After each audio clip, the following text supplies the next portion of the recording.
नमस्कार सर। सत्साई भी सत्साई। क्या नाम है जी आपका? मेरा नाम धर्मवीर दास है जी। क्या काम करते हैं आप? जी मैं जेल वार्डर हूँ, जेल डिपार्टमेंट में नौकरी करता हूँ। कहाँ के रहने वाले? मेरा गांव कंडेला, जिला जींद, हरियाणा का निवासी हूँ जी मैं। संत रामपाल जी महाराज की शरण में कैसे आए? ये बहुत लंबा प्रकरण है, इसको मैं थोड़ा विस्तार से बताऊंगा आपको सामने।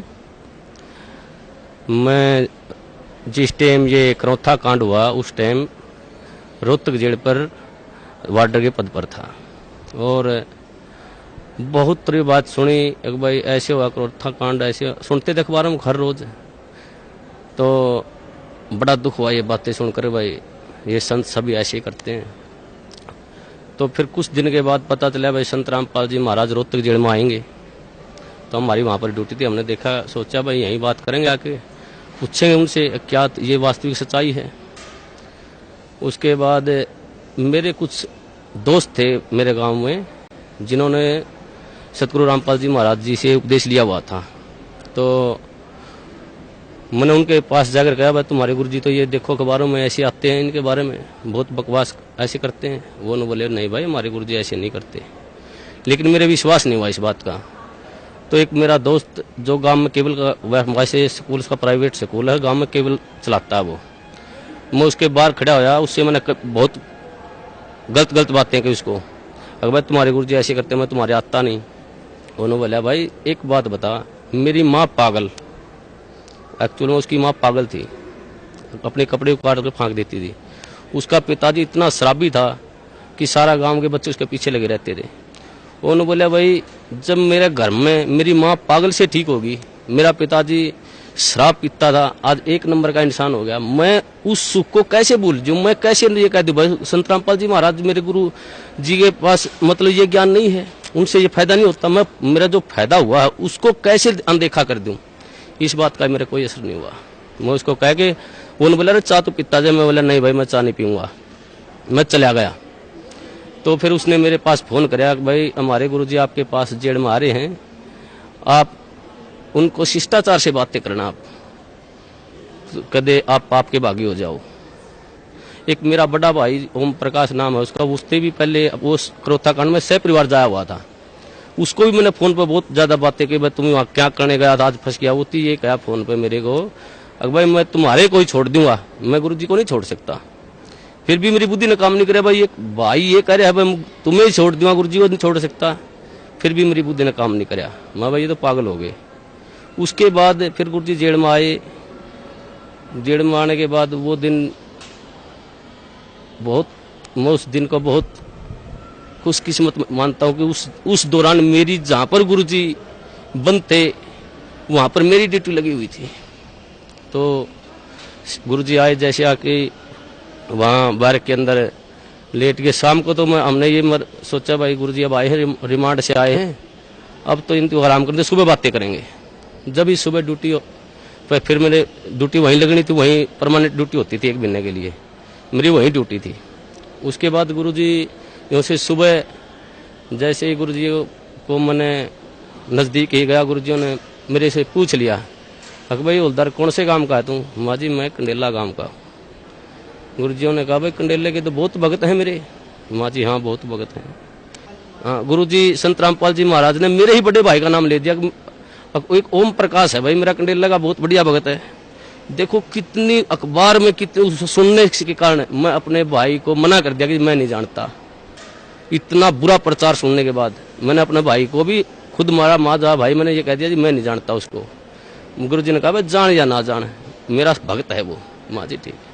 गुरुजी ने मेरे को बिठाया, सृष्टि रचना सुनाई। मेरे को सृष्टि रचना सुनाने के बाद गुरुजी ने कहा बेटा ये बिल्कुल सत्य है जो सृष्टि रचना मैंने तेरे को सुनाई, इसको आपने ऐसे लगेगा जैसे ये मनगढ़ंत कहानी है। तो मैंने सृष्टि रचना सुनने के बाद मेरी ड्यूटी ऑफ हो गई, मैं चला गया। उसके बाद मैं संपर्क में, जैसे ही ड्यूटी होती हमारे गुरुजी संपर्क में चला जाता, मैं वहाँ बैरक पे चला जाता और पूछता रहता। एक दिन मैंने वैसे पूछा गुरुजी आपके जो भगत हैं ये आपको परमात्मा मानते हैं? तो बोला भाई हाँ जी परमात्मा मानते बेटा मेरे को। माँ जी नहीं मानते परमात्मा, क्योंकि मेरे अंदर तो अड़ंगा भरा हुआ था, मैं 2 कौड़ी का इंसान। तो उन्होंने बोले क्या बात है बेटा? माँ जी जब आप भगवान मान लिए तो फिर उल्टा कदम क्यों रखना? वो फिर डर क्यों रहे हैं, हम तो सामने आना चाहिए। हमारे गुरुजी ने कहा बेटा कोई बात नहीं, अब थोड़े डर रहे हैं, वो सामने भी आएंगे। तो ऐसे हर रोज मैं गुरुजियों से पूछता जी ये जो आप मार्ग बता रहे, ये रोड़ा क्यों हुआ, क्या कारण था इसका। तो गुरुजियों ने बताया बेटा ये सत्तर प्रकाश पुस्तक पर रोड़ा था सारा, मैं प्रोजेक्टर पे दिखाता था इसको, और ये जितने भी आर्य समाजी हैं, ये आचार्य बैठे हैं, ये इसको बेचकर रोजी रोटी बना रहे हैं, इसमें वास्तविकता कुछ लिखी हुई है और समाज को बता रहे हैं कुछ अलग। तो उस बात पे ये रोड़ा था सारा। तो मैं एक इस परोपकार का ये काम कर रहा हूँ, ये भक्ति विधि सही बता रहा हूँ। मैं कहने लगा जी इस पृथ्वी पर ऐसा इंसान कोई नहीं जो परोपकार के लिए निस्वार्थ भाव से कार्य करता हो। तो गुरुजी ने कहा बेटा ये दास है। तो उस टाइम मेरे वैसे तो मन में अड़ंगा भरा था, मेरे गुरुजी ने कही, मेरे उस बात का विश्वास माँ जी मेरे ये बात जचती नहीं। तूने बोला बेटा जचो या ना जचो, मैं तेरे को जो बता रहा हूँ ये सत्य है। तो उस प्रभाव से मैं गांव में जो मेरा दोस्त केबल चलाता था, तो उससे कहने लगा मैं तू कैसेट चढ़ा कर गुरुजी ज्ञान में ज्ञान, तो तत्व ज्ञान संदेश की कैसेट थी, उसमें जैसे मैं हर रोज घर जाता रहा तो वो कैसेट चलवा देता। एक दिन मैं कैसेट सुन रहा था, रात के 9:30-10 बजे का टाइम था। तो एक कैसेट इतनी मार्मिक कैसेट थी, उसमें मैं क्या बताऊं, मेरे गुरुजियों के लिए मेरा हृदय फाट गया था। वो परमात्मा सतगुरुदेव उन्होंने कहा कि इस दास की जीभ कट जाए अगर झूठ बोलता हो, तो मैं इस परोपकार समाज के लिए ज्ञान छुड़ा रहा हूं। तो गुरुजियों ने वो ज्ञान सुना, मेरे भीतर में लगी वह बात, भाई ये संत ये कह रहे हैं कि दास की जीभ कट जाए, अब मैं कोई स्वार्थ नहीं मेरा। तो मेरे वह बात भीतर में लगी। उस दौरान फिर मैंने वो बात गुरुजियों से कही, माँ गुरुजी ऐसे ऐसे कैसेट सुनी आपकी, बहुत निर्मल ज्ञान है। फिर मेरे जो भीतर अड़ंगा भरा हुआ था वो बार बार फिर वो वापिस हटा देता था उस ज्ञान को। एक दिन रात को 2 बजे मेरी ड्यूटी थी, मैं गुरुजियों के पास गया। तो गुरुजियों ने फिर बिठा के मेरे को कहा बेटा ऐसी भक्ति करनी चाहिए परमात्मा की। तो गुरुजियों ने जो सुनाया सारी भक्ति बताने के बाद कहा बेटा आई तेरे कुछ समझ में बात। मेरे मुंह से ऑटोमेटिक, वैसे मैं कहना भी नहीं चाह रहा था मेरे से, यार जी आप बिल्कुल सत्य है, आपका ज्ञान बिल्कुल सत्य है, मैं ही ऐसा पापी हूं जो मेरे अंदर नहीं समाया ये ज्ञान। तो हमारे गुरुजी ने कहा बेटा अब समाएगा ये ज्ञान तेरे अंदर, अब समाएगा। उस दिन से मेरे अंदर वो ज्ञान बिल्कुल भीतर समाने, जो गुरुजी कहते सारा समाने लग गया। एक दिन जैसे ही गुरुजी ऐसे घूम रहे थे, मैं भी वहां पर बैठा, जब लोग मैंने उपदेश नहीं दिया था, मैं वैसे ज्ञान सुनता था मैं। तो एक भक्त ने एक जैसे मुलाजिम आया, वो मेरे साथ का साथ थी, उसने आते ही गुरुजी से कहा, हंसते हुए कहा अगर जी आपको तो मिट्टी में मिला दिया। हमारे गुरुजी ने कहा हाँ बेटा मिट्टी में मिला दिया भाई। लेकिन ऐसा उदाहरण दिया हमारे गुरुजियों ने एकदम से सटीक, भाई जमींदार 40 किलो अन्न मिट्टी में मिलाता है, 70 मन उठा के ले जाता वहां से। वैसे तो इस पृथ्वी पर संत आता वो जेड़ मारना नहीं चाहिए वैसे तो, लेकिन इस संत को, इस दास को याद कराया करेंगे कि उन दुष्ट आचार्यों ने अपनी रोजी रोटी के लिए ऐसे संत को जिसकी आंखों में बिठाकर पूजा करनी चाहिए उसको जेल में डलवा दिया। ऐसा मार्ग जो पृथ्वी पर संत जनापाल जी महाराज जी चला रहे थे, उस मार्ग को लगभग 2.5 वर्ष के लिए बंद करवा दिया। ऐसा मार्ग, हे परमात्मा, ऐसा गुरुजियों से वहां देखता, जो गुरुजियों पर आरोप लगाए गए, ऐसे आरोप, इंसान पागल होकर मर जाए, ये तो समर्थ परमात्मा है। इन्होंने तो वहां पर इतनी भी शकीन नहीं थी इनके, हर बार ऐसा निर्मल ज्ञान, ऐसा प्यारा ज्ञान। फिर उसके बाद हम गुरुजियों से मैं कहता हूँ गुरुजी नाम उपदेश दो दास को। तो मेरे गुरुजियों ने मेरे को मना कर दिया कि बेटा अभी नहीं, आप और थोड़ा समझो ज्ञान को, और थोड़ा ज्ञान को समझो, उसके बाद लेना ज्ञान आप उपदेश।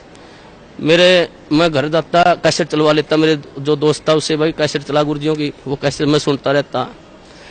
तो जैसे मेरी भक्तमती थी, मेरी घरवाली थी, वो मैं बाहर जाता तो ऑफ कर देती चैनल को, दूसरा लगा। मैं कहता जी आप इसको बंद मत करो, ये मैं सुनता हूँ, आपने नहीं सुनना तो आप आराम से वो करो। तो मैं हर रोज सुनने लगा गुरुजियों का ज्ञान, तो वो मेरे भीतर समाता गया। उसके पश्चात कई बार गुरुजियों से वहां पर जेल के अंदर, जैसे मैं गुरुजियों से बताता, गुरुजी आपके ये सत्संग सुना मैंने, तो गुरुजी फिर दोबारा बताते मेरे को। तो ऐसे होते होते लगभग 6 महीने चले गए और 1 साल से ऊपर लगभग 1.5 साल गुजर गया। फिर मेरी ड्यूटी प्रशासन ने मेरे को क्या कराया कि ये तो संत रामपाल जी को मिलने जाता है, इसकी ड्यूटी बाहर लगा दो जेल से। मेरी ड्यूटी बाहर लगा दी गई। बाहर लगाने के बाद अंदर मेरे को जाने नहीं दे, ज्ञान और नाम उपदेश मेरे को मिला नहीं। एक दिन वैसे गुरुजी, सोमवार का दिन था, 24 अगस्त को 2 बजे गुरुजी मुलाकात को आए हुए थे। उन्होंने आने के बाद मैं जैसे ही मौका लगा कर डोडी में चला गया और मैंने ऐसे गुरुजियों की तरफ ऐसे आदर भाव से प्रणाम किया। गुरुजी ने इशारा कर दिया मेरी तरफ, बेटा इधर आ जाए। मैं चला गया। जाते ही परमात्मा ने, सतगुरुदेव रामपाल जी महाराज ने मेरे को नाम उपदेश दिया और कहा बेटा बाहर जल और मिश्री ले लेना, भक्तों को कह देना। वो दिन है, मेरे को उस दिन से ऐसे नाम उपदेश मिला। तो हमारे नाम उपदेश लेने के पश्चात जो प्रशासन था, जेल प्रशासन, सभी मुलाजिम, सुप्रिटेंडेंट, सभी हमारे खिलाफ, 2-4 और दोस्त थे मेरे साथ, कई और दोस्त थे जिन्होंने साथ में नाम लिया था, तो प्रशासन खिलाफ हो गया। उन्होंने एक दिन हमारे को बुलाया और कहा भाई आप वर्दी में लेटते हो, यहाँ उस रामपाल के चरणों में पड़ते हो, आप यहाँ पर सारा प्रशासन ये महसूस करते हैं, बेइज्जती महसूस करते हैं। हमने कहा जी परमात्मा ही बातें हैं, हम तो कौन कहने वाले हैं। परमात्मा ने की दास है, सतगुरुदेव रामपाल जी महाराज की दास है। मैंने जेल सुप्रिटेंडेंट को कहा जी आप जिस वक्त ड्यूटी पर आते हो आप परमात्मा को मानते हो? तो वो कहने लगे जी मैं मानता हूँ। उस सुप्रिटेंडेंट को मैंने कहा जी आप जब घर से आ रहे हो तो रास्ता मंदिर पड़ता हो तो आप वहाँ झुको नहीं गए, उसके प्रणाम नहीं करोगे? जी बोले भाई मैं करके आऊंगा प्रणाम।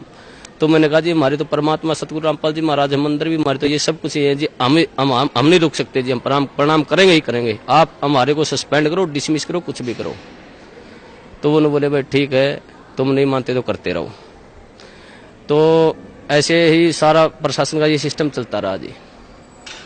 उसके पश्चात जिस टाइम ये क्रोथा कांड हुआ, उसके पश्चात जब ये क्रोथा कांड हुआ था, हमारे पास डीसी ऑफिस से और एसपी ऑफिस से 2-4 मुलाजिम आते थे जेल पर, वहां पर पुलिस के।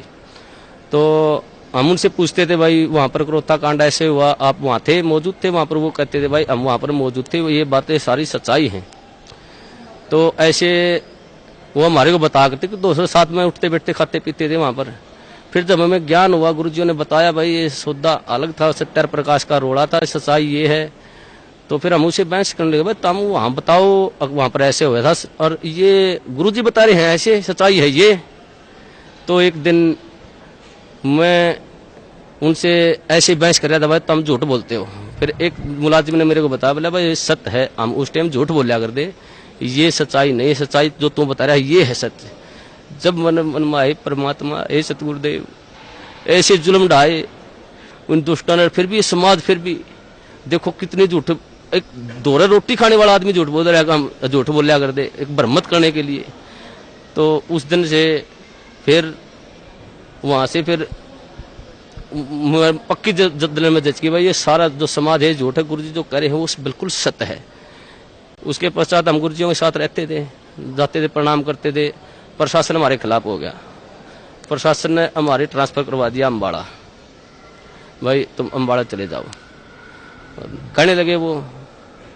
तो उससे हमारा ट्रांसफर होने से पहले की बात है, जैसे हम गुरुजियों से मिलते थे, जो प्यार होता है गुरुजी हमारे को, एक जैसे मेरे नाम उपदेश ले, मेरे मन में आता था मैं गुरुजियों के पास जाता, मैंने नाम उपदेश लिया, जैसे गया मैं, मेरे मन में आई एक भाई इतना अपने कभी पिता के पाँव नहीं पकड़े, आप इसके पास पाँव कैसे पकड़ोगे?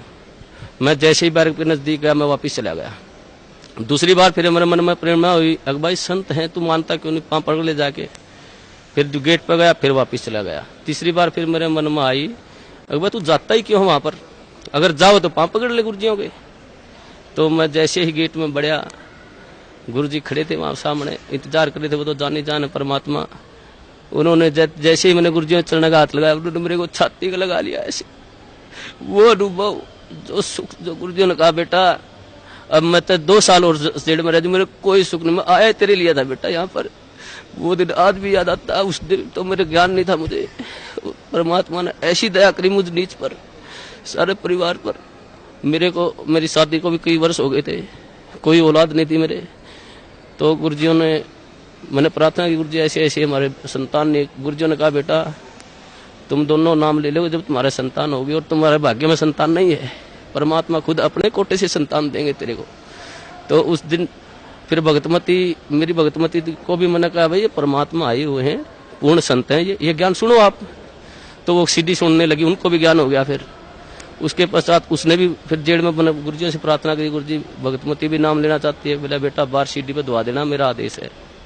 उसने भी फिर नाम उपदेश दे दिया गुरुजियों ने, गुरुजियों आदेश से बाहर। तो 1 साल के अंदर फिर हमारे परमात्मा ने अपनी कृपा से एक संतान, एक लड़का भी दिया। उस परमात्मा की क्या सुख गुना, इतने सुख दिए हैं मेरे को, इस परमात्मा की इतनी दया है।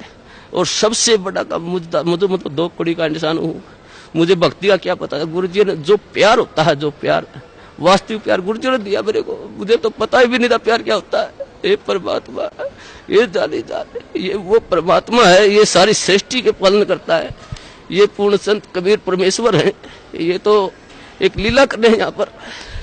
हम 2 कौड़ी के जीवों के लिए ये भटकते रहे, एक आत्मा के लिए ये परमात्मा लाखों रुपए बाहर देते हैं। और ये समाज इसको कहते हैं ये बुरा ही कर रहा है। ये पूर्ण परमात्मा पर, जो पूर्ण परमात्मा का संत होता है वो बुराई नहीं करता किसी की।